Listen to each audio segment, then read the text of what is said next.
به نام خدا. سلام به دومین قسمت از برنامه نور مدیا. خیلی خوش اومدین. ما برگشتیم. ما با دومین قسمت برگشتیم. اما چه برگشتنی؟ یکی برگشتنش میشه مثل ما، یکی هم برگشتنش میشه مثل آقای قلعه‌نویی که نسبت به قبل از اینکه بره جام جهانی و صعود نکنه بیاد 170 میلیارد تومان پولدارتر شد. میدونید چند تا ساعت میشه؟ چون پاداش دادن دیگه بهشون و به بقیه تیم ملی هم یه پاداش جداگانه‌ای نسبت به این مبلغ دادن. فقط 170 تا به آقای قلعه‌نویی دادن. اون چه بازگشتیه و این چه بازگشتی. احتمالاً در جریان دستگیری یه سری از سیاستمداران عراقی هستین که به اتهام فساد مالی دستگیر شدن، ریختن تو خونه‌شون کلی دینار و دلار و طلا و این ازشون کشف کردن.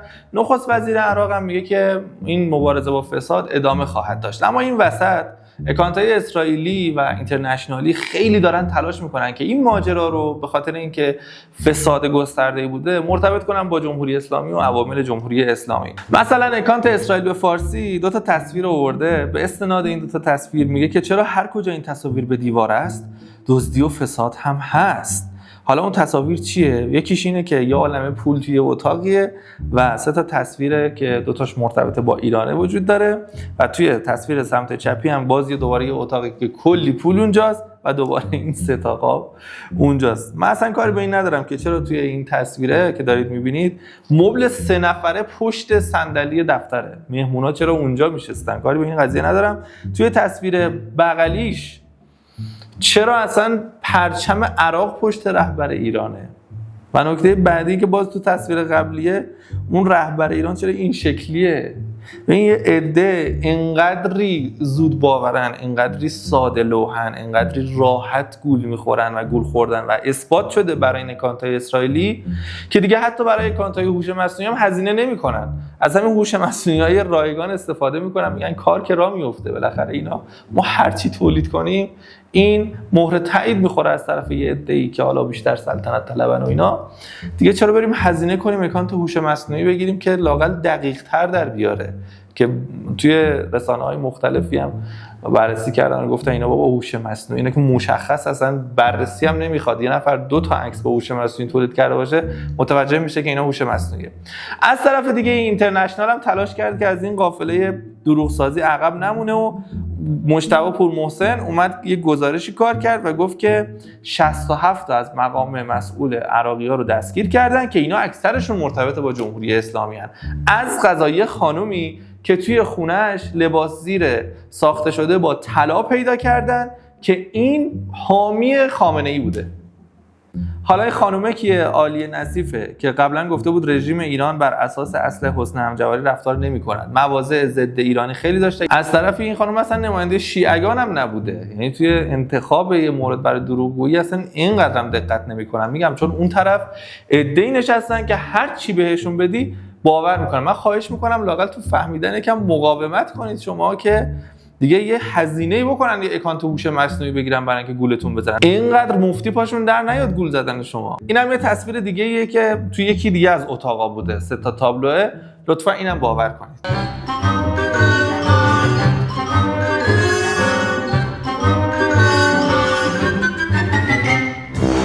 میراث فرهنگی ایران فدای سر اسرائیل. بریم این ویدیو رو ببینیم از اینترنشنال. آثار زیادی هم آسیب دیدن. نگرانی هم وقتی بیشتر میشه که میدونیم روی کرده حکومت چطور بوده به مکانهای تاریخی و ترمیم و نگهداریشون. شاید این صحبت‌هایی که من بخوام بکنم به مذاق برخی خوش نیاد، ولی واقعیت اینه که همونطور که شما اشاره کردین در واقع روی کرده جمهوری اسلامی نسبت به بناهای تاریخی همیشه یک روی کرده همراه با ویرانی، بی‌توجهی و تخریب عمدی بوده. جمهوری اسلامی از میراث فرهنگی انتقام میگیره. بنابراین چه در جنگ، چه در سیل، چه در زلزله میراث فرهنگی تخریب میشن. آره دیگه بالاخره خراب میشد. حالا امروز نه، فردا نه، امسال نه، سالهای ممکن بود 50 سال دیگه زلزله، سیل، طوفان این چیزی بیاد این خراب بشه.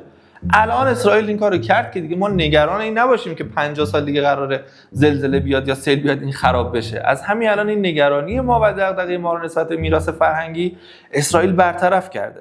با منطق این کارشناسه این دوربین رفیق منم دستم بود، افتاد لنزش شکست. زنگ زدم بهش گفتم ببین لنز دوربینه افتاد شکست. حالا ممکن بود مثلا 20 سال دیگه بری تو آب سیل بیاد، نمیدونم زلزله خونتون بیاد خراب بشه، آوار تو سر این لنز بشکنه، به هر حال دیگه الان شکست. اینا فوش رکیک میداد پشت تلفن‌ها. این منطقه رو فکر کنم خیلی قبول نداشت. نمیدونم حالا اون منطقه رو کی قبول داره که میراث فرهنگی کشور اگه تو جنگ با آمریکا و اسرائیل خراب شده اشکالی نداره، ممکنه 100 سال دیگه مثلا یه زلزله بیاد این از بین بره. یعنی نگاه میکنن تو چشم مخاطب ایرانی و کارهایی که آمریکا و اسرائیل کرده، جنایتایی که کرده رو اینطوری ماله میکشن. شباهت عجیب دستگیری به جفتگیری در نیویورک.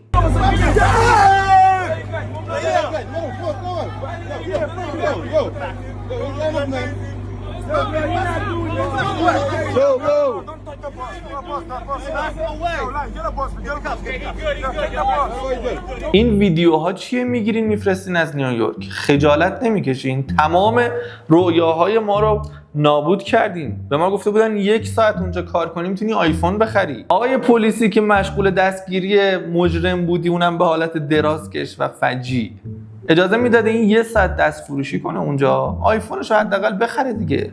اصلا دلیل اصلی حمایت ترامپ و آمریکا تا این سالها از اسرائیل به خاطر همین ثروت مازاد مردمشه. اینقدر پول زیاده میارن میدن به اسرائیل. اون عده‌ای که میگن آمریکا اومده کمک، این همه میلیارد داره خرج میکنه برای زدن ایران، برای کمک به مردم ایرانه. ولی اونا که خودشون بی‌نیازن دیگه، تصاویری از بی‌نیازیشون هم دیدیم. اصلا قربتاً الله ترامپ داره میاد جلو و 39 میلیون فقیرم آمریکا نداره طبق آمار رسمی. اینم بگم خیلی جالبه، این مستند واقعا. محمد رضا پهلوی میگه که من موافق ضمیمه شدن کشورهای عربی به اسرائیل نیستم، چون اگر این اتفاق بیفته قطعاً احتمال این وجود داره که یه روزی هم ایران رو به خودش بخواد ضمیمه بکنه.